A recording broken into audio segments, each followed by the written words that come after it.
ഇനി അടുത്തതായി മാജിക് ആവിൻ്റെ second recipe of the week.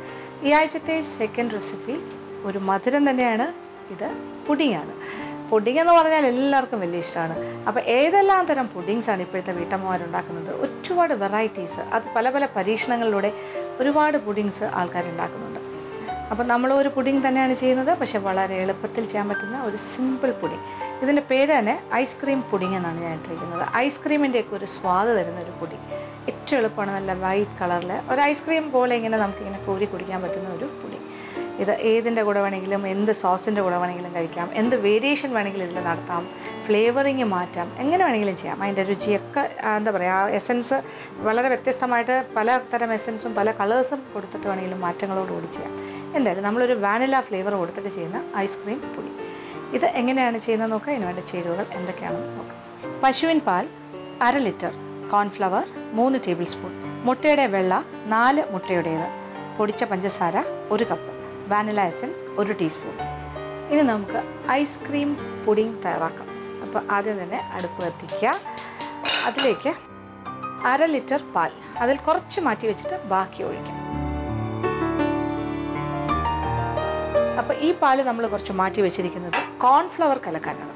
Cornflour ഒരു 3 ടേബിൾ സ്പൂൺ, അതൊരു പാത്രത്തിലേക്ക് മാറ്റാം.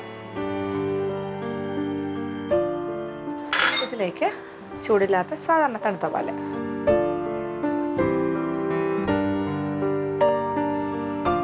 ഇത് കോൺഫ്ലവർ കലക്കിയ പാൽ, ഇതിങ്ങനെ റെഡിയാക്കി വെച്ചേക്കാം. അപ്പം നമ്മുടെ അളവെന്ന് പറഞ്ഞാൽ 1 കപ്പ് പൊടിച്ച പഞ്ചസാരയാണ് ഞാൻ പറഞ്ഞത്. 1 കപ്പ് പൊടിച്ച പഞ്ചസാര, അത് 1/2 കപ്പ് നമ്മൾ ഈ പാലിൻ്റെ കൂടെ ചേർക്കും.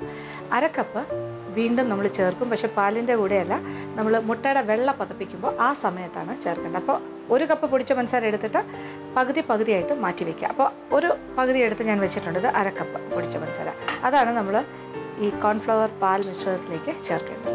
അപ്പോൾ പാൽ നല്ല ചൂടായിക്കൊണ്ടിരിക്കുന്നു. ഏത് നിമിഷമാണെങ്കിലും ഇത് തിളച്ച് തുടങ്ങാം. തിളയ്ക്കാറാകുമ്പോൾ നമ്മൾ കലക്കി വെച്ചിരിക്കുന്ന കോൺഫ്ലവർ പാൽ മിശ്രിതം. അപ്പോൾ ഈ കോൺഫ്ലവർ കലക്കിയ പാലും അടുപ്പിൽ കിടക്കുന്ന പാലും എല്ലാം കൂടി ചേർന്ന് 1/2 ലിറ്റർ. തിള വരാറായി. ഇനി നമ്മൾ കോൺഫ്ലവർ കലക്കിയത് ചേർക്കാം. എന്നിട്ട് കൈയെടുക്കാണ്ട് ഇളക്കാം. ഇതിനോടൊപ്പം തന്നെ പൊടിച്ച പഞ്ചസാരയും കൂടി ചേർക്കാം. 1/2 കപ്പ് പൊടിച്ച പഞ്ചസാര, അത് കൂട്ടത്തിലടന്ന് അലിഞ്ഞോളും. അപ്പം നമ്മുടെ പാല് കുറുകി തുടങ്ങിയിരിക്കുകയാണ്. കണ്ടല്ലോ, ഇങ്ങനെ തിക്കായി തുടങ്ങും. നല്ല കുറുകിയ പാകമായി വരുന്നു. ഇനി കുറച്ചുകൂടി കൈയെടുക്കാണ്ട് ഇങ്ങനെ ഇളക്കണം.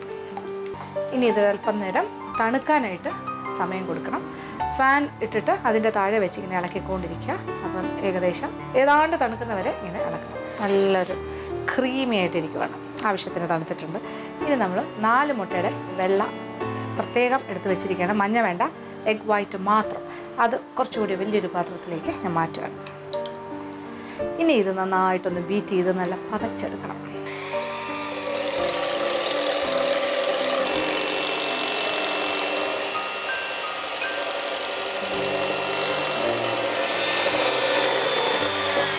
ഏകദേശം നന്നായിട്ട് പതഞ്ഞിട്ടുണ്ട്. ഇനി ഇതിലേക്ക് നമ്മൾ ഒരു 1/2 കപ്പ് പൊടിച്ച പഞ്ചസാര മാറ്റി വെച്ചിട്ടുണ്ട്. അതും കുറേശ്ശെ ഇട്ട് വീണ്ടും ബീറ്റ് ചെയ്യാം. അപ്പോൾ ടോട്ടലായിട്ട് നമ്മൾ 1 കപ്പ് പൊടിച്ച പഞ്ചസാര, 1/2 കപ്പ് പൊടിച്ച പഞ്ചസാര പാൽ മിശ്രിതത്തിൽ ചേർത്ത് കഴിഞ്ഞു. ഇനി ഇത് മുട്ടയുടെ കൂടെ, മുട്ടയുടെ വൈറ്റിൻ്റെ കൂടെ.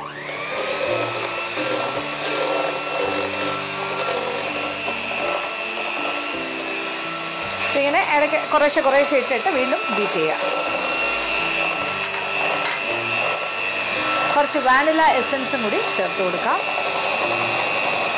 1 ടീസ്പൂൺ.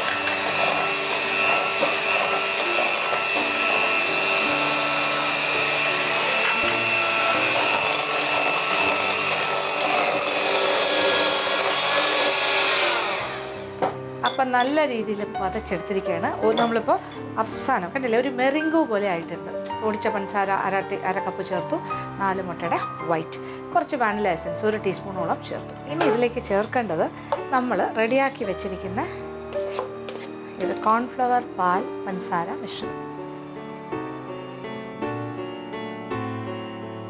അപ്പോൾ നമ്മുടെ കോൺഫ്ലവർ പാൽ മിശ്രിതം നമ്മൾ കുറുക്കി വെച്ചത് ഈ മുട്ട മുട്ടയുടെ വെള്ള പതപ്പിച്ചതിൻ്റെ കൂടെ ഇങ്ങനെ നന്നായിട്ട് യോജിപ്പിച്ചു.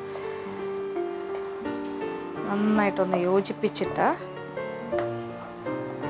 ആദ്യം ഒരു തടിത്തവി കൊണ്ട് ഒന്ന് യോജിപ്പിക്കുക. എന്നിട്ട്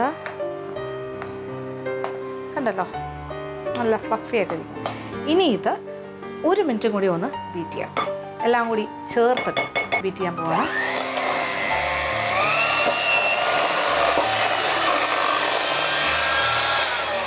വീണ്ടും 1 മിനിറ്റ് ബീറ്റ് ചെയ്ത് കഴിഞ്ഞു.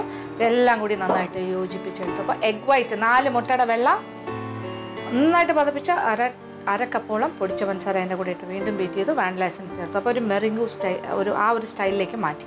പിന്നെ നമ്മൾ കോൺഫ്ലവർ മിശ്രിതം, അത് ഏതാണ്ട് അര ലിറ്റർ പാലിലാണ് നമ്മൾ 3 ടേബിൾ സ്പൂൺ കോൺഫ്ലവർ കുറുക്കിയെടുത്തത്. അര കപ്പ് പൊടിച്ച പഞ്ചസാര അതിനകത്തേക്ക് ചേർത്തിരുന്നു. അത് നന്നായിട്ട് തണുത്തിരിക്കുമായിരുന്നു ആ കസ്റ്റേർഡ്. അത് ഈ എഗ് വൈറ്റിൻ്റെ കൂടെ ചേർത്ത് നന്നായിട്ടിരുന്നു. തടി കൊണ്ട് തന്നെ യോജിപ്പിച്ചു. അത് കഴിഞ്ഞിട്ട് ഇപ്പോൾ വീണ്ടും ഒന്ന് ബീറ്റ് ചെയ്തു. ഇനി ഒന്നും ചെയ്യാനില്ല. ഒരു വെറ്റ് മോൾഡ്, ഒന്ന് കഴുകിയെടുത്ത ഒരു മോൾഡിലേക്ക്, തുടയ്ക്കണമെന്നില്ല, അതിനകത്തേക്ക് നമ്മൾ ഈ പുഡിങ്ങിൻ്റെ മിശ്രിതം ഒഴിക്കാൻ പോവുകയാണ്. അപ്പോൾ നമ്മുടെ പുഡിങ് മോൾഡ്, ഒരു പാത്രം, ഏത് പാത്രമാണ് ഏത് ഷേപ്പാണ് നിങ്ങൾക്ക് തീരുമാനിക്കാം, അതിലേക്ക് ഒഴിക്കുക. ഈ പുഡിങ്ങിൻ്റെ ഒരു പ്രത്യേകത എന്താ വെച്ചാൽ ഇതിൽ ജലറ്റിനില്ല, ചൈന ഗ്രാസ് ഇല്ല, അങ്ങനെ ഒരു കാര്യമില്ല. ഇത് ആ എഗ് വൈറ്റിൻ്റെ ആ ഫ്ലഫിനെസ്സാണ് പ്രധാനമായിട്ടുള്ളത്. ഇനി ഇതുപോലെ എടുത്ത് ഫ്രിഡ്ജിൻ്റെ താഴത്തെ തട്ടിൽ കൊണ്ട് വയ്ക്കുക. ഇത് ഇങ്ങനെ കട്ടിയായിട്ട് നമുക്ക് കട്ട് ചെയ്തെടുക്കാൻ പറ്റുന്ന ഒരു ടെക്സ്ചർ അല്ല. അതുകൊണ്ട് തന്നെയാണ് ഞാൻ ഐസ്ക്രീം പുഡിംഗ് എന്ന് പറയുന്നത്. ഇതൊരു ക്രീമി ആയിട്ടൊരു ടെക്സ്ചറായിരിക്കും. അപ്പോൾ ഇത് കുറച്ചൊക്കെ ഒന്ന് ഉറയ്ക്കും.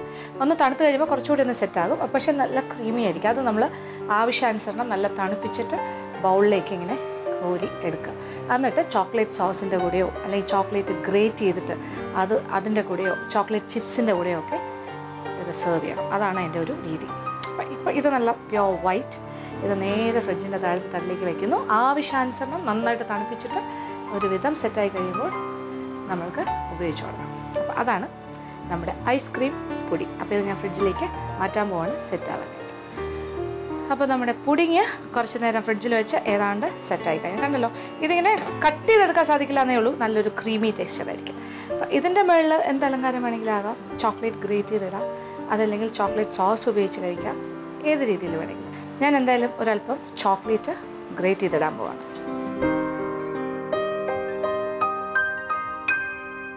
അങ്ങനെ ചോക്ലേറ്റ് ആണ് ഞാനിപ്പോൾ ഗ്രേറ്റ് ചെയ്ത മുകളിലിട്ടിരിക്കുന്നത്. ഇത് ഒരു ഓപ്ഷൻ. ഇതല്ലാന്നുണ്ടെങ്കിൽ ചെറുതായിട്ട് കഷ്ണങ്ങളാക്കി ഇടാം. പിന്നെ ഇതല്ലാണ്ട് ചോക്ലേറ്റ് സോസ് ഉണ്ടാക്കിയിട്ട് ഇത് സെർവ് ചെയ്യാം. ചോക്ലേറ്റ് സോസും ഈ വാനില ഫ്ലേവേർഡ് ഐസ്ക്രീം പുഡിങ്ങും അടിച്ചത് ഇത് ഒരു പ്രാവശ്യം ഉണ്ടാക്കി നോക്കൂ. തീർച്ചയായിട്ടും ഇഷ്ടമാവും. പ്രത്യേകിച്ച് കുട്ടികൾക്ക് നല്ല ഇഷ്ടമാവും, വലിയവർക്കും ഇഷ്ടമാവും. എന്തായാലും പരീക്ഷിക്കുക.